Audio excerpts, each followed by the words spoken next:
Hello student, competitive exam की mathematics series में आप सभी लोगों का हार्दिक स्वागत है। आज की इस वीडियो में हम नंबर सिस्टम से पार्ट 4 करेंगे। तो देखो आज का पहला क्वेश्चन क्या दिया है। देखो इसमें दिया है 121 से 1346 तक की संख्याएं लिखने के लिए एक टाइपराइटर के बटनों को कितनी बार दबाया जाएगा। तो हमें जो नंबर हैं वो कहाँ से लिखने हैं, 121 से लेकर टोटल 1346 तक ये सारे नंबर टाइप करने हैं। ठीक है, अब देखो हम एग्जांपल के लिए मान लीजिए मुझे 121 टाइप करना है, तो मुझे टाइपराइटर के कितने बटनों का यूज़ करना होगा। एक तो एक का यूज़ करना होगा, एक दो का और एक दोबारा एक का। मतलब टोटल टाइपराइटर के कितने बटन दबाने होंगे मुझे, जो बटन है उनको कितनी बार दबाना होगा, 3 बार दबाना होगा। वैसे ही अगर मुझे 1346 लिखना है तो बटनों को कितनी बार दबाना होगा, 4 बार दबाना होगा। ठीक है, अब देखो इसके बीच में जितने भी नंबर हैं वो सारे भी हमें टाइप करने हैं। तो कैसे करेंगे, देखो 3 नंबर वाले अलग करेंगे और जो 4 नंबर वाले हैं उनको अलग करेंगे। तो सबसे पहले जो 3 नंबर वाले हैं उनको लिख देते हैं। देखो 3 नंबर कहाँ तक हो सकते हैं, 999 तक हो सकते हैं। और 4 नंबर कहाँ से स्टार्ट होंगे, 1000 से स्टार्ट होंगे। ठीक है, तो सबसे पहले इनके बीच में, इसके बीच में टोटल कितने नंबर होंगे सबसे पहले वो निकालेंगे। तो 999 में से हम 121 माइनस कर देंगे, तो इनके बीच में टोटल जितने नंबर हैं वो निकल आएंगे। तो इसमें से ये माइनस करेंगे, यहाँ पे होगा 8, 9 में से 2 माइनस करेंगे, यहाँ पे होगा 7 और 9 में से 1 माइनस करेंगे, यहाँ पे होगा 8। तो ये हो गया 878।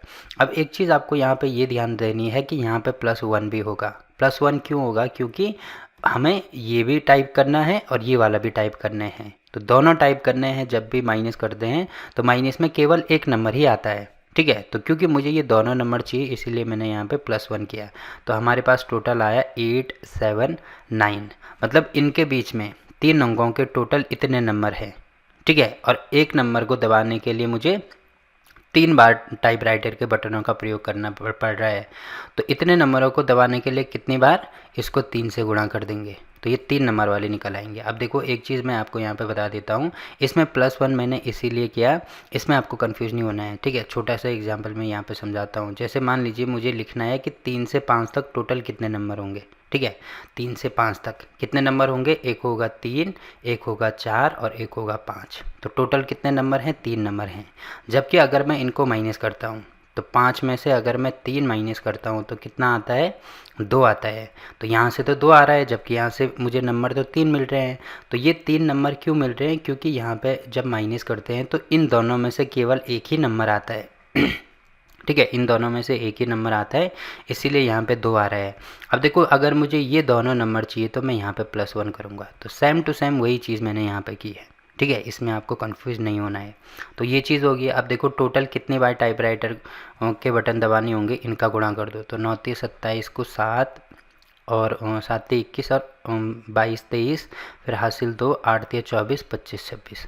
तो ये आ रहा है 2637 के बराबर। ठीक है, वैसे ही अब जो 4 अंकों के नंबर है उनको निकालो कि टोटल कितने नंबर होंगे। तो इसमें से ये माइनस करेंगे तो 1346 में से ये माइनस करेंगे तो ये आएगा 346 के बराबर।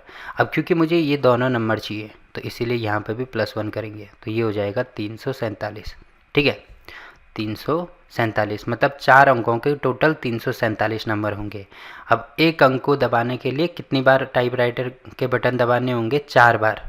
तो इतने अंकों के लिए कितनी बार, इसको भी 4 से गुणा कर देंगे। तो ये हो जाएगा 7 चौको 28 को 8, 4 चौको 16, एक 17 18 को 8 हासिल 1 और 3 चौको 12 और एक 13। तो ये आ रहा है 1388।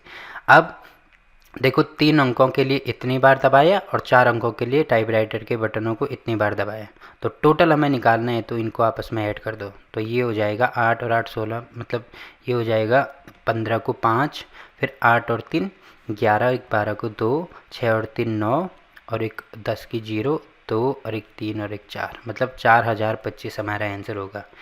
यानी डी वाला आंसर हो जाएगा। ठीक है, तो ये क्वेश्चन इस प्रकार से इसको सॉल्व करेंगे। ठीक, तो देखो एक क्वेश्चन यहाँ पर कंप्लीट होता है। अब देखो अगला क्वेश्चन क्या दिया है इसमें। देखो इसमें दिया है कि इनको आपस में हमें गुणा करना है। देखो एक तरीका तो ये है कि इनको डायरेक्ट गुणा कर दो जिसमें बहुत ज़्यादा टाइम लगेगा। दूसरा तरीका ये होता है कि इसको देखो ये किसके करीब है, हमें ऐसे देखना है कि जिसमें 0 ज़्यादा हों। तो ये करीब है किसके, 10,000 के करीब है। ठीक है, इकाई, दाई, सैकड़ा, हज़ार, 10,000। अब इसमें से देखो इसमें से अगर मैं 10,000 में से 3 माइनस कर दूं तो ये मुझे मिल जाएगा। वैसे ही ये देखना है किसके करीब है, ये भी 10,000 के करीब है। तो 10,000 इकाई दाई सैकड़ा हज़ार 10,000, ठीक है। अब इसमें से अगर मैं 3 ऐड कर दूं तो मुझे ये चीज़ वापस मिलेगा, ठीक है। तो इसका मतलब ये जो संख्या है इसको मैं ऐसे तोड़ सकता हूँ। अब देखो ये वाला अगर मेरा ए है, 10,000 अगर ए है तो ये भी ए हो जाएगा, ये अगर बी है तो ये भी बी हो जाएगा।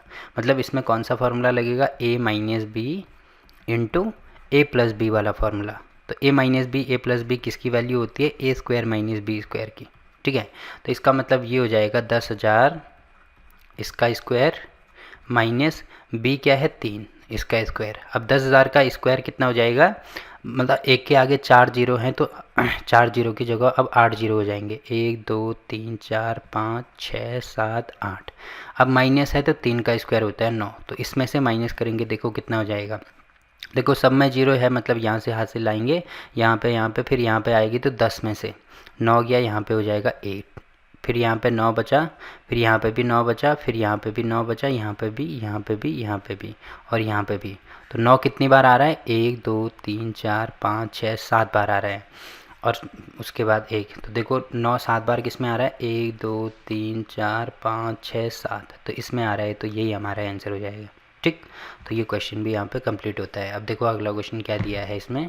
देखो इसमें दिया है कि एक संख्या अपने व्युत्क्रमानुपाती के 58 गुना से 3/4 बड़ी है, तो वह संख्या कौन सी होगी। तो हमें संख्या नहीं पता, तो मान लीजिए वो संख्या है x, ठीक है। तो इसमें दिया है कि एक संख्या, तो वो संख्या x हमने मानी है अपने व्युत्क्रमानुपाती, मतलब अपना व्युत्क्रम। तो इसका व्युत्क्रम क्या होगा, जैसे कहीं पे 5 है तो बटे में कुछ नहीं है तो 1 मानते हैं, तो इसका व्युत्क्रम होता है 1/5, मतलब इसका उल्टा कर देते हैं। तो यहाँ पे भी बटे में कुछ नहीं है तो 1 मानेंगे, तो इसका उल्टा क्या हो जाएगा 1/x। इसके व्युत्क्रमानुपाती के 58 गुना, तो इसका जो व्युत्क्रमानुपाती है इसका 58 गुना करना है, तो ठीक है कर दो 58 गुना से 3/4, इससे 3/4 बड़ी है। अब देखो बड़ी की बात कर रहा है तो इसका मतलब प्लस होगा, ठीक है, प्लस 3/4 ही हो जाएगा, ठीक है। तो इसकी वैल्यू इसके बराबर है, तो यहाँ पे बराबर का साइन लगा देंगे। अब इसको सॉल्व करेंगे तो देखो कैसे सॉल्व करना है। सबसे पहले इसको इधर लेके आओ, तो ये हो जाएगा x माइनस 58/x बराबर 3/4। फिर इसको सॉल्व करेंगे तो यहाँ पे ये इसका गुणा यहाँ होगा, तो ये हो जाएगा x square minus 58 divided by x equal to 3/4।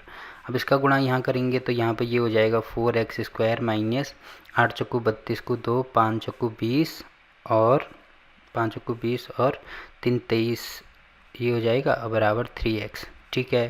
तो 4x स्क्वायर इसको इधर लेके आओ, माइनस 3x माइनस 232 बराबर 0। तो ये देखो क्वाड्रेटिक इक्वेशन यानी द्विघात समीकरण बन रही है। अब इसको सॉल्व करने के लिए इनको गुणा किया जाता है। देखो ये काफ़ी लंबा प्रोसेस हो जाएगा, उससे अच्छा हम यहीं पे इसको सॉल्व कर सकते हैं। यहाँ पे इसको सॉल्व करो, यहाँ पे इसको सॉल्व करो, एक ही बात है।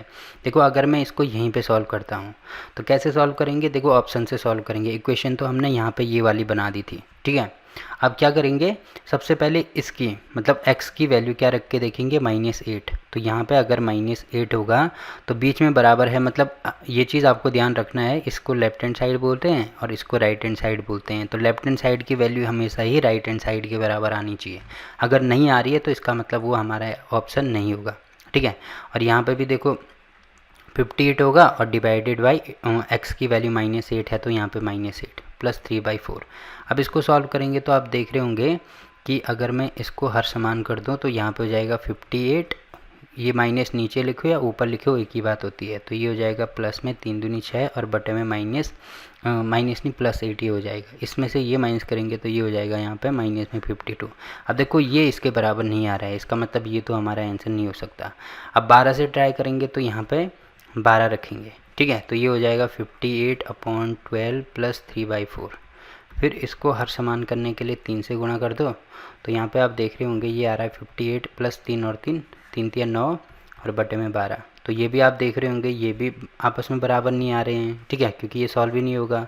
फिर -12 से भी नहीं होगा। अगर मैं 8 रख के देखता हूँ यहाँ पे, अगर मैंने यहाँ पे 8 रखा, आप देखो क्या हो जाएगा, लेफ्ट हैंड साइड में तो 8 हो जाएगा, यहाँ पे हो जाएगा 58/8 प्लस 3/4।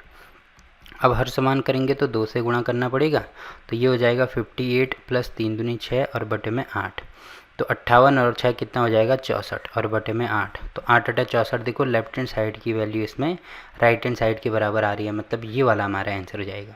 ठीक है, तो ऐसे तरीके भी आपको ढूंढ रहे हैं जिससे कि आपका क्वेश्चन जल्दी सॉल्व हो जाए। अब देखो अगर मैं इस मेथड से करता तो यहाँ पे पहले फैक्टर निकालने होते, अब आधे से ज़्यादा टाइम तो फैक्टर निकालने में ही लग जाता, फिर हमारा क्वेश्चन ज़रूरी नहीं है कि फिर मतलब और आगे प्रोसेस ये लंबा हो जाता। तो इससे अच्छा अगर ऑप्शन से भी हो रहा है तो आप ऑप्शन से भी इसको कर सकते हैं। ठीक है, तो ये वाला क्वेश्चन भी यहाँ पे कंप्लीट होता है। अब देखो अगला क्वेश्चन क्या दिया है इसमें। देखो इसमें दिया है 325 के कितने धनात्मक गुणनखंड हैं, ये हमें निकालने हैं। तो 325 के अगर मुझे टोटल गुणनखंड कितने होंगे ये निकालना है, तो इसके लिए पहले मुझे इसके अभाज्य गुणनखंड निकालने होंगे। ठीक है, तो अभाज्य गुणनखंड के लिए देखो 2 का भी नहीं जाएगा, 3 का जाएगा, 3 का भी नहीं जाएगा, 4 का भी नहीं जाएगा, तो 5 का चले जाएगा क्योंकि यहाँ पे 5 है। तो ये हो जाएगा 6 पंजे 30, फिर 2 बचा और ये 5 का चले जाएगा, मतलब 5 बजे 25, दोबारा 5 का जाएगा तो यहाँ पे होगा 1, यहाँ पे होगा 3। अब 5 का नहीं जाएगा क्योंकि 13 अभाज्य संख्या है, तो अब सीधे 13 का ही जाएगा। तो इसका मतलब जो 325 है इसके जो अभाज्य गुणनखंड होंगे वो क्या हो जाएगा 5 गुणा 5 गुणा 13। ठीक है, अब देखो 5 गुणा 5 मतलब मैं इसको 5 का वर्ग लिख सकता हूँ, और 13 है तो 13 की पावर 1 हो जाएगा। अब देखो अगर मुझे इसके टोटल गुणनखंड निकालने हैं तो क्या करते हैं, ये जो हमने अभाज्य गुणनखंड निकाले इसकी जो भी घात होगी इनमें एक एक ऐड कर देते हैं। जैसे यहाँ पे 2 है तो 2 में 1 ऐड करेंगे। ठीक है, और बीच में इंटू है तो इंटू, और यहाँ पे 1 है तो 1 में भी 1 ऐड कर देंगे।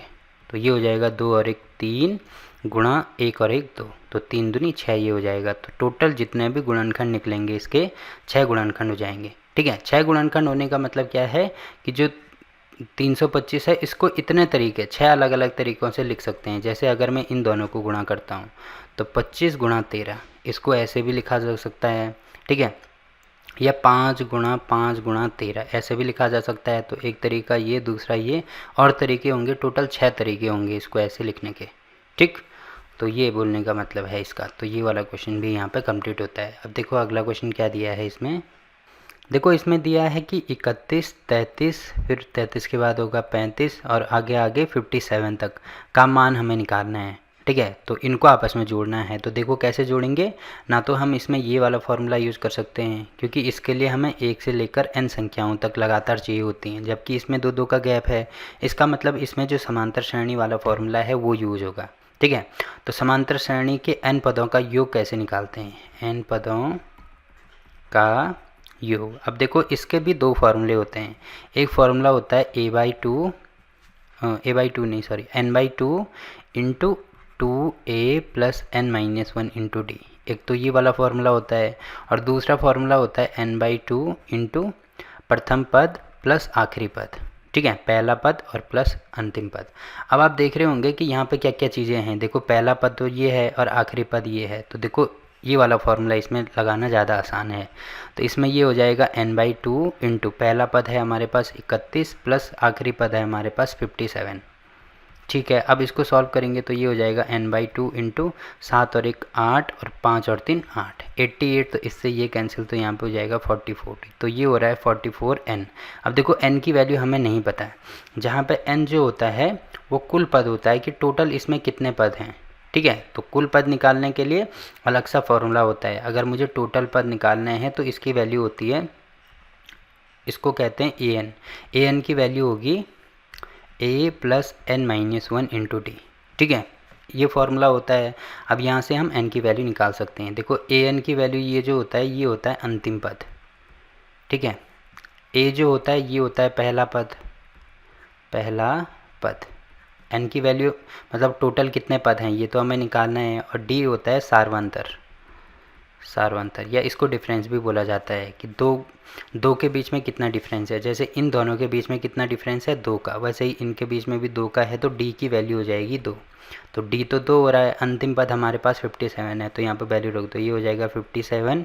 पहला पद कितना है 31, तो यहाँ पे हो जाएगा 31 प्लस n-1 इंटू डी की वैल्यू 2 है, तो ये 2। अब इसमें से इसको इधर लेके आएंगे तो माइनस होगा, तो 7 में से 1 गया 6 और 5 में से 3 गया 2, 26 इक्वल टू ये हो जाएगा n-1 इंटू 2। अब 2 से इसको काटेंगे तो ये हो जाएगा 13 दूनी 26, तो ये हो जाएगा 13 बराबर n-1। तो n की वैल्यू इसको इधर लेके आएंगे, 13 + 1 यानी n की वैल्यू होती है 14। तो n की वैल्यू यहाँ पर रख देंगे तो 44 × 14, तो 14 चौको कितना होता है 56, यानी हासिल होगी 5, 14 चौको 56 और 5 कितना हो जाएगा 61। तो 616 हमारा आंसर हो जाएगा। ठीक है, तो 616 कहाँ पे है, ये वाला है, तो ये हमारा आंसर हो जाएगा। तो ये क्वेश्चन भी यहाँ पे कंप्लीट होता है। अब देखो अगला क्वेश्चन क्या दिया है इसमें। देखो इसमें दिया है 2 धनात्मक संख्याओं का गुणनफल 1152 है। यदि एक संख्या दूसरे से 2 गुना है तो दोनों संख्याओं का योग कितना होगा, ये हमें निकालना है। तो दोनों संख्याएं हमें नहीं पता, तो मान लीजिए पहली संख्या है x और दूसरी है y। ठीक है, तो यहाँ पर लिखा गया है कि 2 संख्याओं धनात्मक संख्याओं का जो गुणनफल है, मतलब जब इन दोनों को आपस में गुणा किया जाता है तो ये आएगा 1152 के बराबर। ठीक है, आगे दिया है यदि एक संख्या, तो एक संख्या कोई भी ले लो, मान लीजिए x लेते हैं, दूसरे से, दूसरी संख्या कौन सी है y है, दूसरे से 2 गुना है, तो 2 गुना है तो गुणा कर देंगे 2 से। ठीक है, मतलब इसकी वैल्यू इसके बराबर है। अब देखो x की वैल्यू 2y के बराबर आ रही है, तो x की वैल्यू इसमें रख दो, तो ये हो जाएगा x की जगह पर यहाँ पर 2y हो जाएगा, इंटू y बराबर ये होगा 1152 के। अब ये हो जाएगा 2y² = 1152। अब 2 से इसको काटेंगे तो यहाँ पे हो जाएगा 5 दूनी 10, 7 दूनी 14 और फिर 6 दूनी 12, तो y² की वैल्यू हो रही है 576 के बराबर। अगर मुझे y की वैल्यू निकालनी है तो y बराबर होगा ± में √576। अब क्योंकि धनात्मक इसमें दिया है ना कि संख्या क्या है, धनात्मक है, तो नेगेटिव वाला तो आएगा नहीं, तो मतलब प्लस में हो जाएगा। अब देखो √576 किसका रूट होता है, ये आपको पता होना चाहिए, 24 का होता है। कम से कम 1 से लेकर 50 तक की जितनी भी संख्याएं हैं इनका स्क्वायर आपको पता होना चाहिए। तो 24 का स्क्वायर होता है कितना, 576। ठीक है, तो 24 का स्क्वायर होता है, मतलब अगर इसका रूट निकालेंगे, स्क्वायर यहाँ चले जाएगा तो रूट आएगा, तो 24 का रूट मतलब √576 की वैल्यू 24 के बराबर हो गई। तो y की वैल्यू निकलेगी यहाँ से कितनी, 24। एक तरीका तो ये है। दूसरा तरीका, अगर आपको ये चीज़ नहीं पता तो एग्ज़ाम में कैसे करेंगे, 576 के गुणनखंड कर दो। ठीक है, तो यहाँ पे होगा 2, फिर यहाँ पे होगा 2, 8 दूनी 16, फिर यहाँ पे 8, फिर दोबारा 2 का भाग जाएगा तो 1 होगा, ये 4 होगा, ये 4 होगा, फिर 2 का भाग जाएगा तो यहाँ पे कितना हो जाएगा, 7 दूनी 14 और ये हो जाएगा 2, फिर 2 का भाग जाएगा तो 3 और 6 दूनी 12, फिर 36 हो रहा है तो दोबारा 2 का भाग जाएगा तो ये हो जाएगा 18, फिर 2 का भाग जाएगा तो 9, अब 2 का भाग नहीं जाएगा, अब 3 का भाग जाएगा तो यहाँ पर 3 और यहाँ पर 3, यहाँ पर 1। अब क्या करते हैं, रूट अगर कहीं पे है तो 2 के जोड़े बनाते हैं, तो इन 2 के बदले 1 2, इन 2 के बदले 1 2 और इन 2 के बदले 1 2 और इन 3 के बदले 1 3। तो इनको गुणा कर दो, देखो कितना आ रहा है, ये आ रहा है 2 दूनी 4 दूनी 8 और 8 तिया 24। तो देखो यहाँ से भी 24 ही आ रहा है। ठीक है, तो 24 हो जाएगा, मतलब एक की वैल्यू हो जाएगी हमारे पास 24। तो y की वैल्यू 24 हो रही है, तो x कितना हो जाएगा, यहाँ पे y की वैल्यू रख दो, तो 24 दूनी 48, तो 48 + 24। तो क्योंकि दोनों संख्याओं का हमें योग निकालना है तो जोड़ेंगे तो 8 और 4 12 को 2, 4 और 2 6 और 1 7, तो 72, मतलब बी वाला हमारा आंसर हो जाएगा। ठीक, तो ये वाला क्वेश्चन भी यहाँ पर कंप्लीट होता है। अब देखो अगला क्वेश्चन क्या दिया है इसमें। देखो इसमें हमें इसकी वैल्यू निकालनी है। ठीक है, मतलब इनको आपस में जोड़ना है। तो जोड़ने का तो एक ही तरीका है, जहाँ पे जो दशमलव है, देखो जोड़ते कैसे हैं, जहाँ पे जिसका दशमलव है उनको एक सीध में लेके आते हैं। तो जैसे ये है तो दशमलव के आगे जो जो नंबर हैं वो सारे लिखेंगे, 1 2 3 4 5, तो 1 2 3 4 5। अब इसके पीछे कुछ नहीं है, 0 है तो यहाँ पे 0। ठीक है, अब देखो यहाँ पे दशमलव के आगे 4 नंबर हैं, तो ठीक है 1 2 3 4। यहाँ पे दशमलव के आगे 3 नंबर हैं, तो 1 2 3। मतलब जोड़ने के लिए या घटाने के लिए आपको ये ध्यान रखना है कि दशमलव हमेशा एक ही सीध में होता है। ठीक है, यहाँ पे 2 नंबर हैं, तो ठीक है 2 नंबर। यहाँ पे लास्ट में 1 नंबर है, तो ठीक है 1 नंबर। तो यहाँ पे दशमलव हो जाएगा, इसका दशमलव यहाँ पे हो जाएगा और यहाँ पे भी दशमलव और फिर 0 और 7 हो रहा है। ठीक है, बाकी अब इनको सॉल्व करना है। अब देखो यहाँ पे जो बच रहा है वहाँ पे क्या आता है, 0 आता है, 0 या कुछ नहीं आता है। तो देखो यहाँ पे ये हो जाएगा 7, 7 और 7 ये हो जाएगा 14 और 7 और 7 14 और 21, 21 और 1 22, फिर हासिल 2 1 2 3 4 5, तो 7 5 35, 36 37 को 7 हासिल 3 1 2 3 4 5, 7 पंजे 35 और 5 और 3 8, तो ये हो जाएगा 38। तो 38 हो रहा है तो इसका मतलब 8 आएगा और जो 3 है वो इधर आ जाएगा, ठीक है, दशमलव के इधर आ जाएगा। तो यहाँ पे 3 तो हासिल थी, अब 3 हासिल थी तो यहाँ पे सब में 0 आ रहा है तो +3, यानी ये हो जाएगा 3.87247, 87247, तो ये वाला हमारा आंसर होगा। ठीक, तो ये वाला क्वेश्चन यहाँ पे कंप्लीट होता है। अब देखो अगला क्वेश्चन क्या दिया है इसमें। देखो इसमें दिया है यदि ये जो नंबर हमें दिया है इसका इकाई का अंक n+2 है तो n का मान क्या होगा, ये हमें निकालना है। तो देखो इसमें दिया गया है कि इकाई का अंक, तो इकाई का अंक बोला गया है तो हमें मतलब होना चाहिए केवल इकाई के अंक से, मतलब इसमें ये हट जाएगा, ये हट जाएगा और ये हट जाएगा, क्योंकि यहाँ पे इकाई के स्थान पर n है। जैसे एग्जांपल के लिए अगर यहाँ पे n की जगह 2 होती तो ये होता 432, तो इकाई का अंक क्या था, 2 था, जबकि यहाँ पे क्या है, n है। तो यहाँ पे 3 × 6 × n ये हो जाएगा, ठीक है। अब इसको भी मतलब इसका भी गुणा करेंगे तो 6 × 18, तो 18 × n हो रहा है ना, तो यहाँ पे भी इकाई का अंक चाहिए मुझे केवल, तो 1 हट जाएगा, मतलब ये हो जाएगा 8 × n। तो देखो इकाई का अंक तो ये है और हमें ये दिया गया है कि इकाई के अंक की जो वैल्यू है वो किसके बराबर है, n+2 के बराबर है। तो हमें ये देखना है कि n की वैल्यू में ऐसे क्या रखूं कि जिससे इकाई का अंक इसका भी वही आए जो इसका आए, क्योंकि दोनों बराबर हैं। तो कैसे निकालेंगे हम, देखो ऑप्शन से ट्राई करेंगे। सबसे पहले अगर मैं n की वैल्यू 1 रखता हूँ तो यहाँ पे 8 × 1 होता है 8, जबकि यहाँ पे 1 रखेंगे तो 2 + 1 कितना होता है 3। देखो दोनों बराबर हैं क्या, नहीं है, मतलब ये वाला हमारा आंसर नहीं होगा। फिर 8 रख के देखेंगे तो 8 × 8 तो 64 हो रहा है जिसमें इकाई का अंक 4 है। अब फिर जोड़ेंगे तो 8 + 2 तो 10 हो रहा है जिसमें इकाई का अंक 0 है, तो मतलब ये भी नहीं होगा क्योंकि दोनों बराबर नहीं है। अब 3 रख के देखेंगे तो 8 × 3 मतलब 8 × 3 = 24, तो इकाई का अंक 4, फिर 3 + 2 तो 3 + 2 कितना हो रहा है 5, तो ये भी दोनों इकाई के अंक बराबर नहीं है, मतलब ये भी हमारा ऑप्शन नहीं होगा। लास्ट में 6 रखेंगे तो 8 × 6, 8 6 कितना होगा 48, तो ये हो जाएगा 48, तो इकाई का अंक यहाँ पे आ रहा है 8, और फिर इसमें जोड़ेंगे तो 6 + 2 कितना होता है 8। अब देखो इकाई का अंक यहाँ पे भी 8 है, यहाँ पे भी 8 है, तो दोनों बराबर हैं, इसका मतलब ये वाला हमारा आंसर हो जाएगा। ठीक, तो ये वाला क्वेश्चन भी यहाँ पे कंप्लीट होता है। अब देखो अगला क्वेश्चन क्या दिया है इसमें। देखो इसमें दिया गया है कि 2 सतत सम संख्याओं का गुणनफल 168 है, तो संख्याओं का योगफल क्या होगा। तो देखो इसमें दिया है 2 सतत, सतत का मतलब होता है कंटिन्यूअस, मतलब लगातार आने वाले नंबर। सतत को या लगातार को एक ही बात है, ठीक है। जैसे एग्जाम्पल के लिए 2 के बाद सम संख्या, क्योंकि सम संख्या की बात की जा रही है ना, तो 2 के बाद अगला सम संख्या कौन सी आती है, 4 आती है, फिर कौन सी आती है 6 आती है, फिर कौन सी आती है 8 आती है। अब देखो ये सतत होनी चाहिए, मतलब अगर मैं 4 ले रहा हूँ तो अगली मुझे 6 लेनी ही पड़ेगी। ऐसे नहीं करूँगा कि मैंने एक बार 4 लिया फिर सीधे 8 ले रहा हूँ, ऐसे नहीं होगा। अगर मैं 2 ले रहा हूँ तो अगली संख्या मुझे 4 लेनी होगी, ठीक है। तो एग्जाम्पल के लिए मान लीजिए हमें नहीं पता कि वो संख्या कौन सी है, तो पहले अगर मैंने x ले ली तो दूसरी क्या हो जाएगी, x + 2 हो जाएगी, क्योंकि इन सब में आप देख रहे होंगे 2 2 का ही तो गैप है, ठीक है।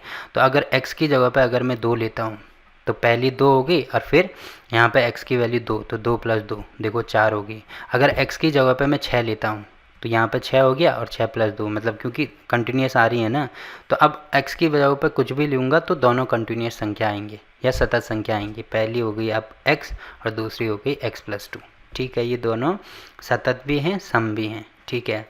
इनका गुणनफल देखो जब हम आपस में इनको गुणा करेंगे तो किसके बराबर आता है, 168 के बराबर आता है, ठीक है। आगे दिया गया है तो संख्याओं का योगफल ज्ञात करें, तो इनका योगफल हमें निकालना है, ठीक है।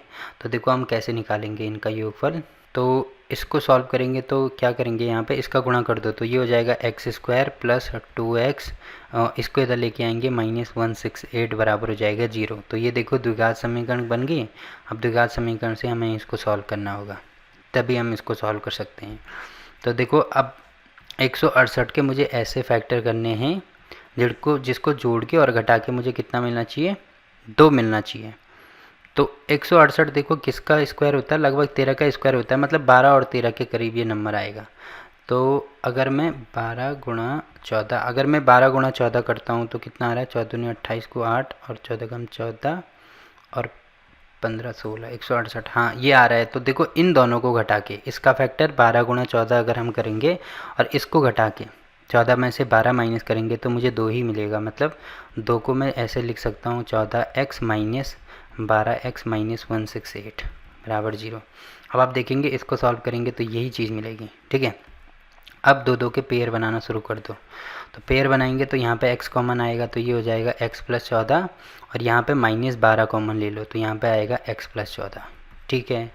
अब आप देख रहे होंगे कि x प्लस 14 यहाँ भी है तो ठीक है, कॉमन ले लो तो ये हो जाएगा, यहाँ पे x बचा और यहाँ पे माइनस 12 बराबर 0। तो x की वैल्यू आप देखेंगे कि यहाँ से एक तो माइनस 14 आ रही है और यहाँ से x की वैल्यू 12, तो एक बार इसको जीरो करते हैं, एक बार इसको जीरो करते हैं, तो इसको इधर ले जाएंगे तो यहाँ पे माइनस 14 और 12।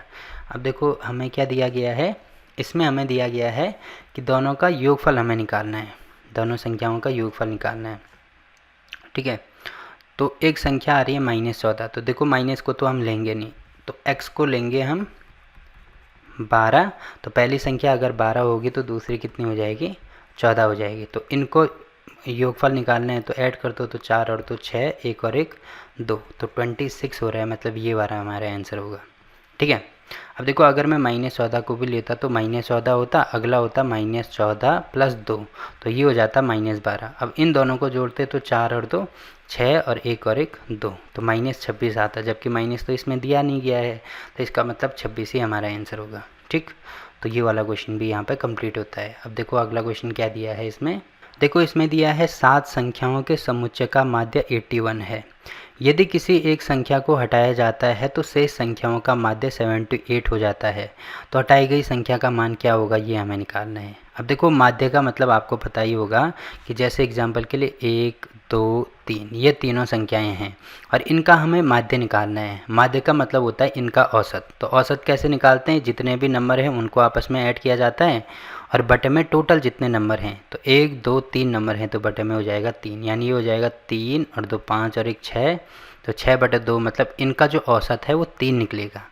इन तीनों नंबर का जो औसत है 3 नहीं 2 निकलेगा, सॉरी, ठीक है 2 निकलेगा।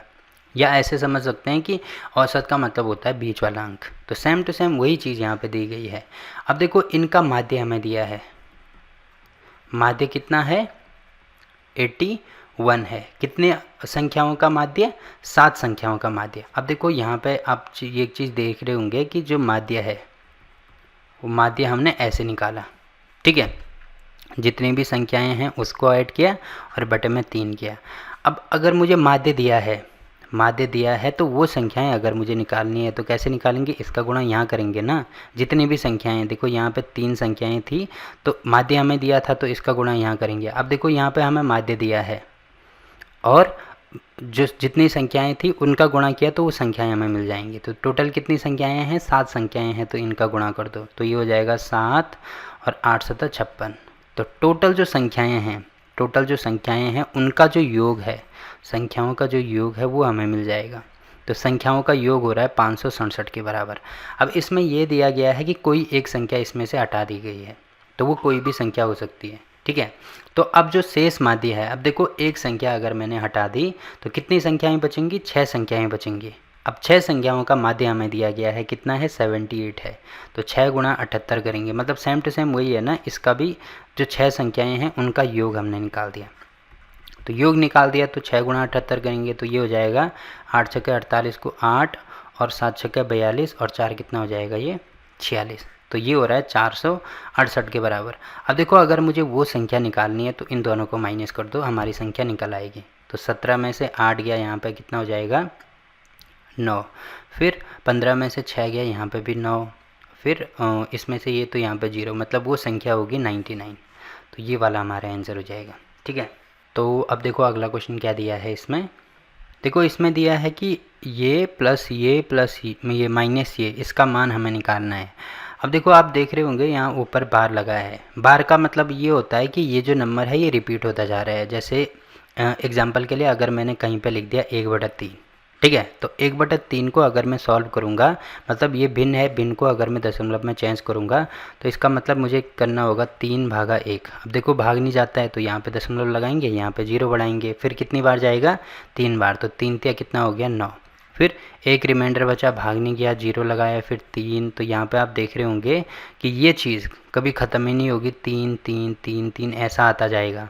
अब देखो 3 3 3 हम कितनी बार लिखेंगे, बहुत ज़्यादा बार तो हम नहीं लिख सकते हैं ना, तो इसका एक सिंपल सा तरीका निकाला गया कि ऐसे लिख दो 0.3 और ऊपर ऐसे बार लगा दो। तो बार का मतलब ये होगा कि ये जो नंबर, जिस नंबर के ऊपर बार लगाया गया है वो नंबर लगातार रिपीट होता जा रहा है। ठीक है, तो सेम टू सेम वही चीज़, देखो यहाँ पे 4 के ऊपर बार लगा है तो इसका मतलब 4 रिपीट होता जा रहा है। यहाँ पे देखो 2 नंबर के ऊपर बार लगा है 6 और 7, तो इसका मतलब 6 7 6 7 ऐसे आता जाएगा ये। यहाँ पे केवल 9 के ऊपर बार लगा है तो इसका मतलब 9 9 9 ये ऐसा होगा। ठीक है, अब हमें इसको सॉल्व करके दिखाना है कि सॉल्व करके कितना होगा ये।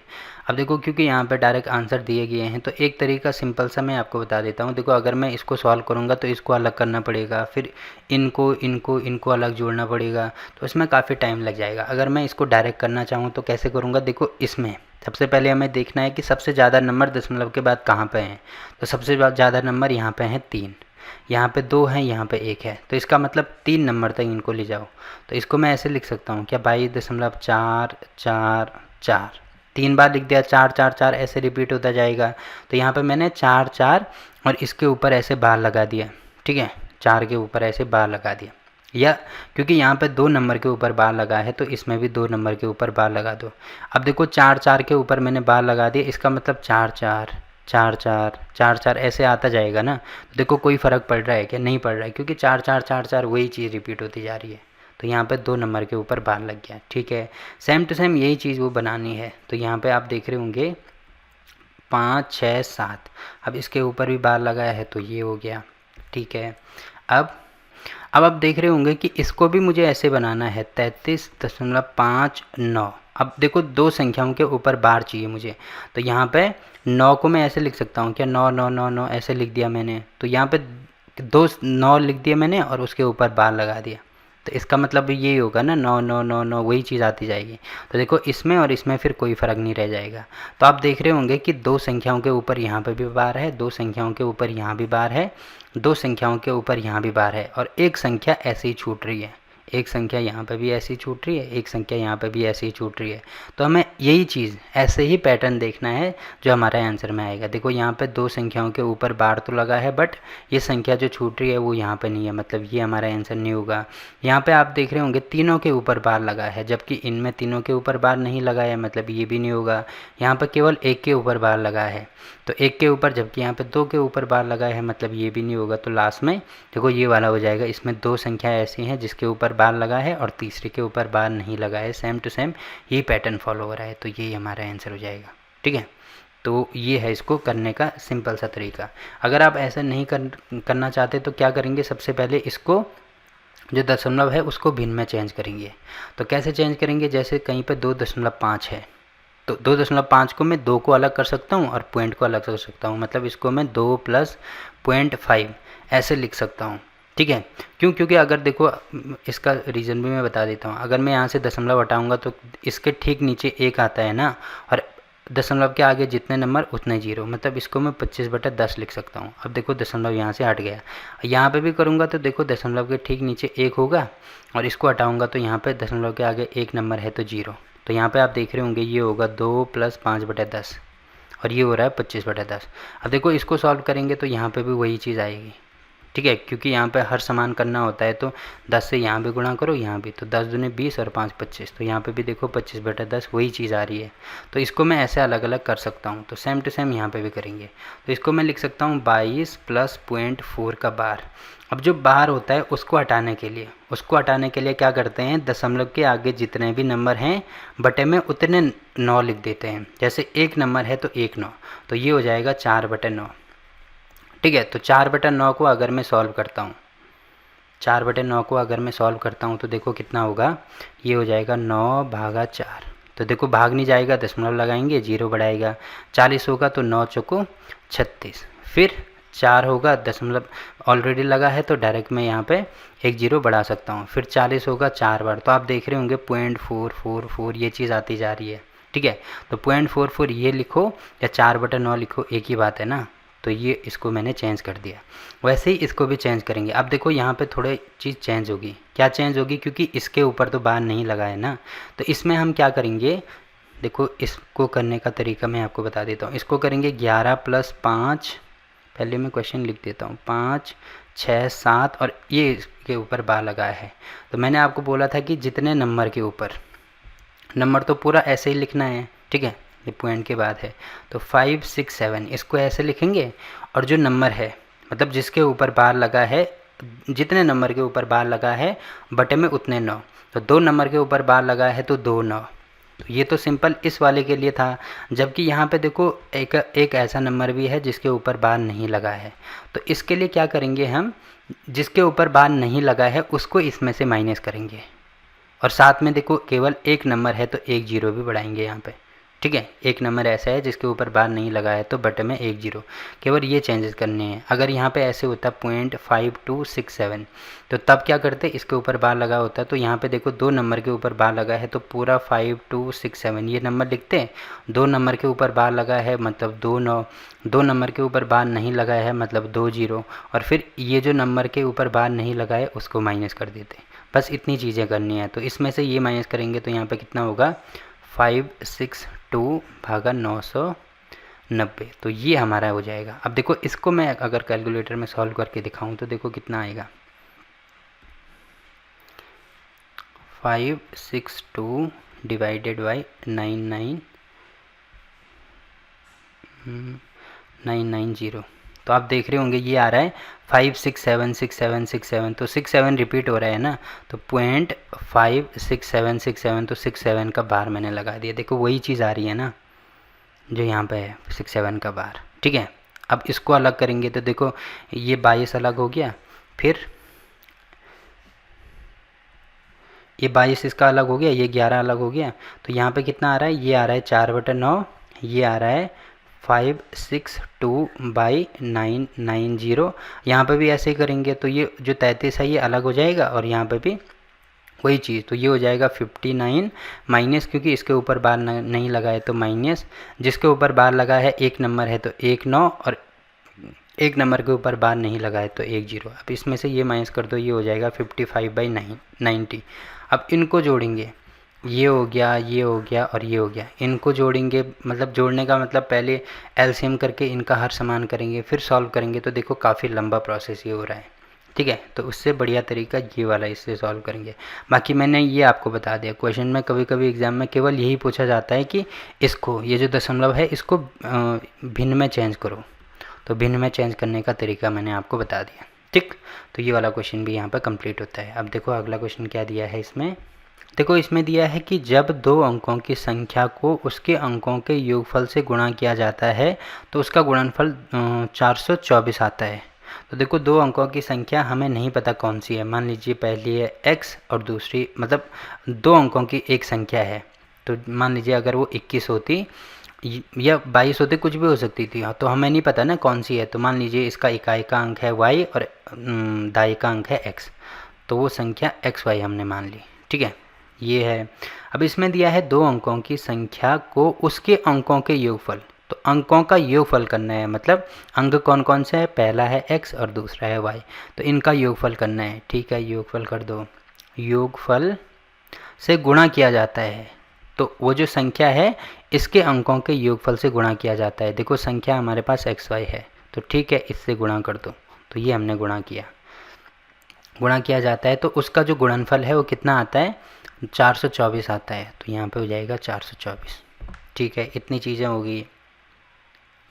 अब आगे दिया है इसके अंकों को परस्पर पलटने पर। पलटने का मतलब इकाई का अंक पर जो है वो दाई पे आ जाएगा, दाई पे जो है वो इकाई पे आ जाएगा। तो एक्स वाई है तो वाई एक्स हो जाएगा। तो अंकों को हमने पलट दिया। पलटने पर प्राप्त संख्या को अंकों के योग से गुणा किया जाता है। तो अंकों का योग क्या होगा, देखो अंकों का योग दोबारा वही होगा, x प्लस वाई। ये अंकों का योग हो गया और पलटने पर वाई एक्स मिल रहा है, और इनका भी गुणा करके हमें कितना मिल रहा है, तो गुणनफल 280 प्राप्त होता है। तो ठीक है, यहाँ पे मुझे मिल जाएगा 280, ठीक है। अब तो उस संख्या के अंकों का योगफल क्या होगा ये हमें निकालना है। अब देखो इसको हम कैसे सॉल्व कर सकते हैं। देखो एक चीज़ आप देख रहे होंगे, x प्लस वाई यहाँ भी है, x प्लस वाई यहाँ भी है। तो अगर मैं देखो सबसे पहले अगर मैं यहाँ से x और y अलग कर दूँ तो एक्स और वाई जैसे मैंने आपको पहले वाली वीडियो में भी बताया था, जैसे एग्जांपल के लिए अगर मुझे 21 को इसमें 1 को अलग करना है, इसको अलग करना है, तो इसको क्या करते हैं, जो इकाई का अंक है उसको 1 से गुणा किया जाता है और जो दहाई का अंक है उसको 10 से गुणा किया जाता है। तो ये देखो 1 भी अलग हो गया, 2 भी अलग हो गया, तो सेम टू सेम यहाँ पे करेंगे, इसको सॉल्व करेंगे तो 21 ही मिलेगा। तो यहाँ पे भी करेंगे, देखो इकाई का अंक मतलब ये y होगा और दहाई का अंक मतलब ये 10 हो जाएगा। ठीक है, ये चीज़ ये हो जाएगी। तो इसके बदले ऐसे लिख सकता हूँ मैं, देखो इसको मैं यहाँ पे आपको बता देता हूँ। तो यहाँ पे हो जाएगा ये x प्लस वाई। अब इसके बदले मैं ऐसे लिख सकता हूँ 10x प्लस वाई बराबर 424। ठीक है, और यहाँ पे भी होगा ये x प्लस वाई, और इसके बदले तो देखो इकाई का अंक इसमें x है, दहाई का अंक y है, तो 10y ये हो जाएगा। ठीक है, बराबर ये हो जाएगा 280। अगर मैं इन दोनों को जोड़ देता हूँ, आपस में इनको जोड़ता हूँ तो बीच में प्लस का साइन, तो आप देख रहे होंगे x प्लस वाई यहाँ भी है, x प्लस वाई यहाँ भी है, तो इन दोनों में से कॉमन आ जाएगा x प्लस वाई। ठीक है, ये कॉमन आ गया, तो यहाँ पे क्या बचा, यहाँ पे बचेगा 10x प्लस वाई। ठीक है, और यहाँ पे ये भी कॉमन आ गया, तो प्लस में यहाँ पे क्या बचा, यहाँ पे बचा 10y प्लस x।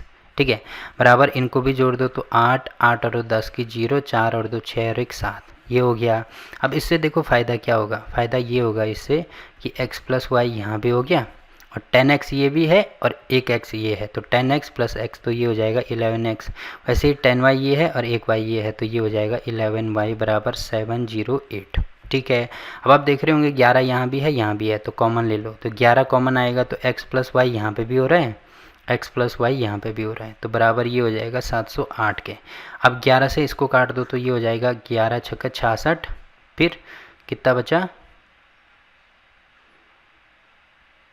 ये मैंने सही जोड़ा है क्या यहाँ पे, एक तो 424 आ रहा है, देखो ये 424 था यहाँ पे। ठीक है, और ये 280 था, तो ये हो जाएगा यहाँ पे, इसको अगर जोड़ेंगे तो यहाँ पे होगा 4, यहाँ पे 8 और 10 की 0, 4 और 2 1 7। अब ठीक है, तो यहाँ पे हो जाएगा 4। अब 11 से काटेंगे तो 11 छक्का 66, फिर कितना बचा, 4 बचा 44, तो 11 चौको 44, तो 64 ये हो रहा है।